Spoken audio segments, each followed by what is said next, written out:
दो भाई महल में लोगों के दिन बहुत खुशी से गुजर रहे थे क्योंकि वहाँ का राजा अपनी पत्नी को बहुत प्यार करता था। रानी भी राजा को बहुत प्यार करती थी। उनके दो बेटे थे जो बहुत अच्छे थे और अपने माता पिता की आज्ञा पालन करने वाले थे। वे यह सोचते थे कि उनके माता पिता के जैसा दुनिया भर में कोई नहीं है। अब ऐसे घर में तो खुशी का रहना जरूरी था ही, जब तक कि यमराज ने अपने दूतों को उनमें से एक को अपने नरक में लाने के लिए ना भेजा होता। रोज सुबह राजा को थोड़ी देर के लिए अपनी पत्नी के साथ महल के एक बरामदे में बैठने की आदत थी। अपने इस शांत समय में वे दोनों चिड़िया के एक जोड़े को अपने बच्चों के लिए खाना ले जाते देखते रहते थे। एक दिन उन्होंने देखा कि एक नई चिड़िया कुछ और चिड़ियों के साथ अपनी चोंच में कुछ कांटे दबाए उस घोंसले की तरफ उड़ी जा रही है। राजा को यह जानने की बड़ी उत्सुकता हुई कि वहाँ क्या हुआ है। तो उसने अपने एक नौकर से कहा कि वह उस पेड़ पर चढ़े और पता करे कि वहाँ क्या हुआ है। वहाँ जाकर नौकर को पता लगा कि उस घोंसले के चिड़े की पत्नी मर गई थी और उसने दूसरी शादी कर ली। अब नई चिड़िया जो घर में आई थी वह अपने सौतेले बच्चों का कोई काम नहीं करना चाहती थी। इसलिए उसने सोचा कि अगर वह उनके खाने के लिए बाहर से कांटे ले आएगी तो वह मर जाएंगे और वह उनके काम करने से बच जाएगी। उसने ऐसा ही किया और वे कांटे खाकर वे बच्चे मर गए। वे सब अपनी माँ की लाश के ऊपर पड़े हुए थे। जब राजा और रानी ने यह सुना तो वे बहुत दुखी हुए। राजा बोला, क्या हमारे और चिड़ियों के साथ ऐसा ही होता है? रानी बोली, हाँ होता तो ऐसा ही है, पर हमारे साथ ऐसा नहीं होना चाहिए। प्रिय, मुझसे वादा करो कि अगर मैं तुमसे पहले चली जाऊं तो तुम फिर कभी दोबारा शादी नहीं करोगे। राजा बोला, प्रिय अपना हाथ दो। मैं तुम्हारा हाथ पकड़कर कसम खाता हूँ कि तुम जिंदा रहो या मर गई हो, मैं कभी दूसरी शादी नहीं करूँगा, ताकि कहीं ऐसा ना हो कि हमारे दोनों बच्चों को भी इसी तरह का कुछ सहना पड़े जैसा इन चिड़ियों के बच्चों को सहना पड़ा है। यह कहकर राजा ने रानी को ढांढस बंधाया। रानी भी यह सब सुनकर शांत हुई और राजा को पहले से भी ज्यादा प्यार करने लगी। पर इत्तेफाक की बात कि इस घटना के कुछ दिन बाद ही रानी चल बसी। राजा तो उसके बिना इतना दुखी हो गया कि लोगों ने सोचा कि अब तो वह भी मर जाएगा। कुछ समय बीत जाने पर वह कुछ संभला और देश का राजकाज संभालने लगा। कुछ और समय बीत जाने पर उसके वजीरों, दरबारियों और दूसरे कुलीन लोगों ने उससे दूसरी शादी करने की प्रार्थना की। पहले तो राजा उनसे बात ही नहीं करते थे, पर वे भी अपनी प्रार्थना लगातार करते ही रहे। आखिरकार उन्होंने राजा से दोबारा शादी करने के लिए हाँ करवा ही ली। उनके एक वजीर की बेटी का उनके लिए प्रस्ताव आया और राजा ने उसको स्वीकार कर लिया। जल्द ही उन दोनों की शादी हो गई। अब दुख के दिन शुरू हुए। जैसे कि उम्मीद की जाती थी, नई रानी दोनों राजकुमारों से चलने लगी और उनके खिलाफ कुछ जाल रचने लगी। राजकुमारों ने उसकी इच्छाओं को ध्यान में रखते हुए उसको खुश रखने की बहुत कोशिश की। कभी उसकी इच्छाओं के खिलाफ जाने की जरूरत नहीं की, पर सब बेकार। रानी उन दोनों से बहुत नफरत करती थी और उसको उस दिन का इंतजार था जब वह उनको राज्य से बाहर निकालकर बर्बाद कर दे। उसने उतने समय तक इंतजार किया जब तक उसने यह नहीं देख लिया कि राजा उसको बहुत प्यार करने लगा है और वह उसके लिए कुछ भी कर सकता है। तब उसने राजा से राजकुमारों की अपने साथ बुरा व्यवहार करने की और उसका कहना ना मानने की शिकायतें करनी शुरू कर दी। इसके अलावा उसने उससे यह भी कहा कि अगर राजा उसको इतना प्यार ना करता तो वह उनका ऐसा व्यवहार बिल्कुल नहीं सह सकती थी। राजा यह सुनकर बहुत गुस्सा हुआ। उसने तुरंत ही अपने आदमियों को हुक्म दिया कि वे उसके बेटों को सबकी आंख से बचाकर जंगल में ले जाकर मार दें। बच्चों को अपने पिता के हुक्म के ऊपर कोई सवाल पूछने की आदत नहीं थी, तो वे दोनों बच्चे सिपाहियों के साथ खुशी खुशी चल दिए। उनको पिता के बेरहम हुक्म का तो पता नहीं था। उन्होंने सोचा कि शायद उनके पिता ने उनको जंगल में घूमने के लिए भेजा होगा। जब वे सब जंगल में एक जगह पहुंचे तो सिपाहियों ने अपनी अपनी तलवारें निकाल ली और उनको मारने के लिए ऊपर उठाया। तो बच्चों को बहुत आश्चर्य हुआ। उनको पता ही नहीं चला कि उन्हें क्या करना चाहिए। वे चिल्लाए, हे भगवान, हमारी सहायता करो। भगवान ने उनकी सुन ली। सिपाहियों की लोहे की तलवारें लकड़ी की तलवारों में बदल गई और पत्थर दिल सिपाहियों के दिल में दया भर गई। उनसे उन नन्हे बच्चों को मारा नहीं गया। उन्होंने उन्हें छोड़ दिया। उनके प्रति भगवान को उसकी दया के लिए धन्यवाद देते हुए दोनों राजकुमार अपने अपने घोड़ों पर सवार होकर वहां से जितनी तेजी से भाग सकते थे भाग लिए।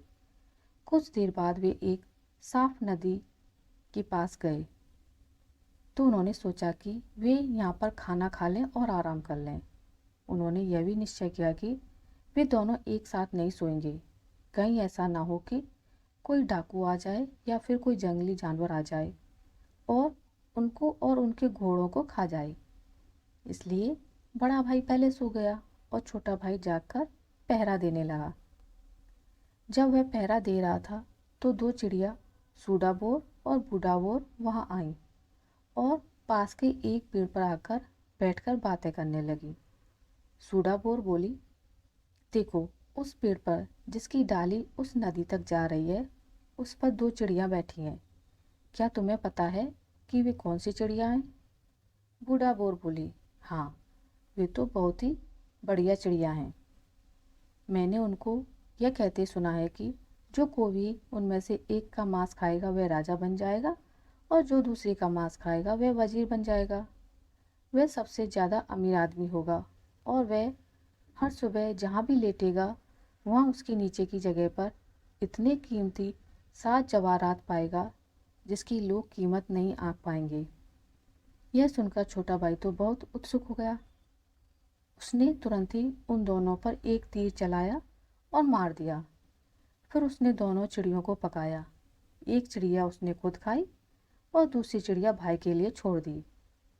भाई जब सोकर उठा तो उसने छोटे भाई की वह छोड़ी हुई चिड़िया खा ली। अगली सुबह दोनों भाई फिर अपनी यात्रा पर चल दिए।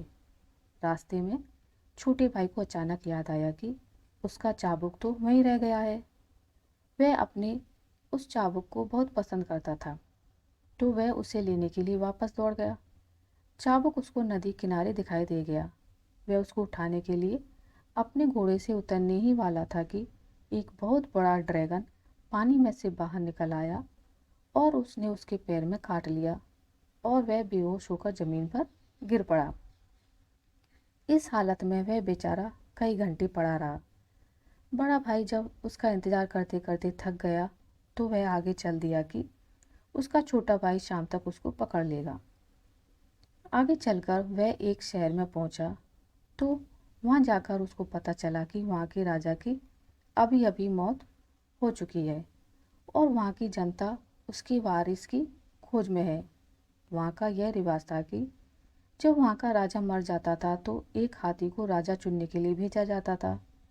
जिस किसी को भी वह हाथी चुन लेता था वहां के लोग उसी को अपना राजा मान लेते थे, चाहे वह कोई अमीर हो या गरीब, पढ़ा लिखा हो या गंवार, अपने देश और भाषा का हो या किसी दूसरे देश या भाषा का।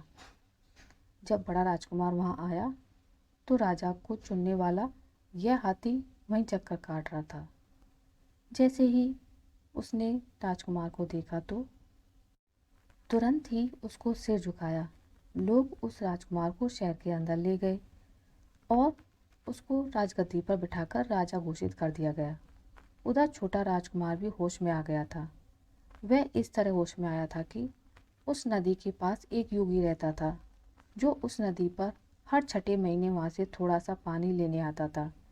जिस दिन राजकुमार को वहाँ ड्रैगन ने काटा था वह दिन उसके वहाँ से पानी लेने का दिन था। तो जब वह वहाँ आया तो उसने वहाँ उस नौजवान का बेहोश शरीर देखा। उसको उस पर दया आ गई। वह समझ गया कि ड्रैगन ने ही यह सब किया है। उसने जादू के कुछ शब्द पढ़े जिन्होंने नदी का पानी सुखा दिया और ड्रैगन नदी में से बाहर निकल आया। ड्रैगन ने बाहर निकलकर पूछा, तुमने यह नदी खाली क्यों की? योगी ने जवाब दिया, क्योंकि तुमने इस नौजवान को काटा। तुमने ऐसा क्यों किया? ड्रैगन बोला, ओ योगी, दो चिड़िया थी जो अक्सर यहाँ आया करती थी और अपने गीतों से यहाँ की हवा को भर दिया करती थी। इस राजकुमार ने उनको मार दिया, इसलिए मैंने इसको काट लिया। योगी बोला, यह तुमने अच्छा नहीं किया। सुनो, अब तुम अपना जहर इसके पैर से निकाल लो ताकि यह जिंदा हो सके, वरना तुम भी मारे जाओगे। ड्रैगन बोला, मुझे माफ़ करें, जैसे आपने कहा है मैं वैसा ही करता हूँ। इस तरह राजकुमार फिर से जिंदा हो गया। उसने योगी को धन्यवाद दिया और आगे चल दिया। पर बदकिस्मती से उसने वह सड़क नहीं ली जिस पर उसका भाई गया था। वह दूसरी सड़क पर चला गया। उस सड़क पर चलते चलते वह एक गांव में आ पहुंचा, जहां कई भयानक डाकू रहते थे। इत्तेफाक से उनमें से उसने एक डाकू के घर का दरवाज़ा खटखटाया और उससे रहने की जगह मांगी, तो उसने उसको तुरंत ही अपने घर में ठहरा लिया। उन्होंने उसका बड़े ज़ोर शोर से स्वागत किया और अच्छी सी रहने की जगह दी। पर अफसोस, जब वह सोने के लिए लेटा तो वह और उसका पलंग दोनों फर्श में से होकर नीचे एक बहुत ही भयानक तहखाने में गिर पड़े। वह बेचारा तो वहाँ मर ही गया होता अगर उन डाकुओं की एक लड़की ने उसको वहाँ देख ना लिया होता और वह उससे प्यार ना करने लगी होती तो। वह तो उस घर को अच्छी तरह से जानती थी। वह सभी से छिपकर उसके पास गई और उसके लिए खाना ले गई। इस खाने के बदले में राजकुमार ने उसको 7 जवाहरात दिए। वह लड़की रोज़ सुबह खाना लाती रही और राजकुमार उसको रोज़ 7 जवाहरात देता रहा। जैसे जैसे वह राजकुमार से मिलती रही, उसके लिए उसकी मोहब्बत बढ़ती ही चली गई। और वह खुद क्योंकि बहुत सुंदर और अक्लमंद थी, तो राजकुमार भी उसकी तरफ आकर्षित हो गया। उसने उससे जल्दी शादी करने का वायदा किया। आखिरकार एक दिन वे वहाँ से भागने में कामयाब हो गए और वहाँ से जल्दी एक तेज घोड़े पर सवार होकर समुद्र की तरफ भागे, जहाँ वे एक जहाज पकड़कर वहाँ से निकल गए, जो तभी किनारा छोड़ने ही वाला था। दूसरी सवारियों के साथ उस जहाज पर एक सौदागर भी था।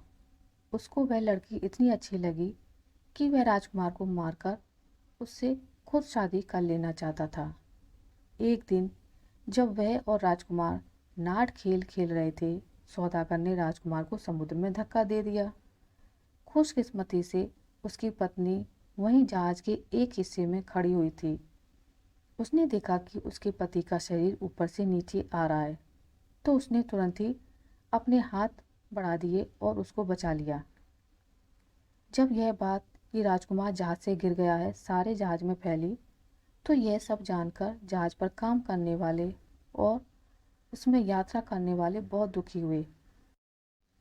राजकुमार ने अपनी पत्नी को मना कर दिया कि जब तक वे अपनी जगह पर नहीं पहुंच जाती, इस मामले की खोज नहीं करनी है। इस तरह वह वहाँ छिपे छिपे रहता रहा। सौदागर इस मामले में राजकुमार की अपनी पत्नी के बाद अपने आप को सबसे ज़्यादा दुखी दिखा रहा था। फिर एक दिन मौका देखकर उसने राजकुमार की पत्नी से अपने साथ शादी करने के लिए कहा। लड़की ने शादी 6 महीने के लिए यह कहते हुए टाल दी कि अगर 6 महीने तक उसका पति का कुछ पता नहीं चला तो वह उसके साथ शादी कर लेगी। कुछ महीने में ही जहाज अपनी जगह पहुंच गया। वहां पहुंचकर राजकुमार ने अपने आप को प्रकट किया और सौदागर पर इल्ज़ाम लगाया कि उसने उसको डुबोने की कोशिश की। सौदागर को बंदी बना लिया गया। इत्तेफाक से वे उसी शहर के बराबर की जगह पर उतरे थे जहां वह बड़ा राजकुमार राज कर रहा था। बड़ा राजकुमार अपने छोटे भाई के बारे में बहुत दुखी था कि उसका भाई इस समय कहाँ है। अपने आप को थोड़ी सी तसल्ली देने के लिए उसने अपने वजीर को कह रखा था कि वह रोज़ शाम को उसको पूरे राज्य के बारे में जानकारी दे कि कहाँ क्या घटना घटी है। उसका वजीर उसको पूरे दिन राज्य में जो कुछ हुआ वह सब बताता था। इसलिए इस तरह से उसको यह आशा हो गई थी कि शायद उसको किसी तरह अपने भाई की खबर मिल जाए। जिस दिन जहाज किनारे पर लगा था, उस वजीर की बेटी समुद्र के किनारे गई थी, जहां उसको राजकुमार और उसकी पत्नी और नीच सौदागर की अजीब कहानी सुनने को मिली। वह कहानी उसने आकर अपने पिता को सुना दी। अगली शाम को वजीर ने वह कहानी राजा को सुना दी। राजा को यह कहानी सुनकर बहुत उत्सुकता हो गई, तो उसने अपने वजीर से कहा, राजकुमार और उसकी पत्नी कहाँ हैं?